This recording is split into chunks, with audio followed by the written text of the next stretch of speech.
நவராத்திரியோட 3வது நாளா இருக்கு. கொலு பார்க்கலாம் வாங்க. கொலு பார்க்கலாம் வாங்க.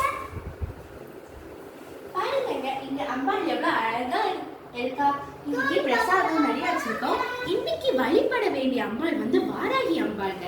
வாராகி அம்பாள் வந்து காட்டு மந்திரி முகத்தோட 4 கைகளோட சிம்ம வாகனத்துல உட்கார்ந்து கருப்பு ஆடை அணிந்து நம்மளுக்கு காட்சி கொடுக்குறாங்க.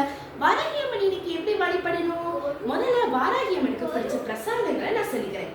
வாராகி அம்மனுக்கு வந்து காராமணி கடலை சுண்டல், வெள்ளை மொச்சை சுண்டல் மற்றும் கோதுமை சக்கரை பொங்கல் ரொம்ப பிடிக்குங்க.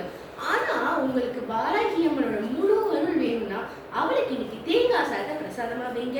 உங்களுக்கு சகல சௌபாகியமும் கிடைக்கும், மன தைரியமும் கிடைக்கும், எதிரிகள் இருந்து எடுத்து போராடுற சக்தியும் கிடைக்கும். அப்புறமா வாராகி அம்பாளுக்கு பிரசாதத்தோட சைடு ஏதாவது வைக்கணும்ல, அதுல வந்து வாராகி அம்மனுக்கு தேனும் மாதுளம்பழத்தையும் கலந்து ஒரு பவுல்ல வச்சிங்கன்னா வாராகி அம்மனுக்கு ரொம்ப பிடிக்குங்க. மாதுளம்பழம் கலக்காட்டினாலும் பரவாயில்ல, வெறும் தேன் வந்து புதுசா வாங்கி வாராகி அம்மனுக்கு படைச்சிங்கனாலும் ரொம்ப மனதிற்கு வருவா. இப்போ வந்து வாராகி அம்மன் வாராகி அம்மனோட காயத்ரி மந்திரம் தெரிஞ்சுக்கலாமா? காயத்ரி மந்திரம் என்னன்னா, ஓம் ஷியாமலாய வித்மஹே ஹலஹஸ்தாய தீமஹி தன்னோ வாராகி பிரச்சோதயாத். இந்த காயத்ரி மந்திரத்தை நீங்க வாராகி அம்மாளுக்கு சொல்லி இன்னைக்கு வாராகி அம்மாளுக்கு பூஜை செய்வீங்கன்னா உங்களுக்கு எல்லா செல்வங்களும் வாழ்க்கையில கிடைச்சிடும். சந்தோஷமா நிம்மதியா குடும்பமோட செஞ்சுருப்பீங்க.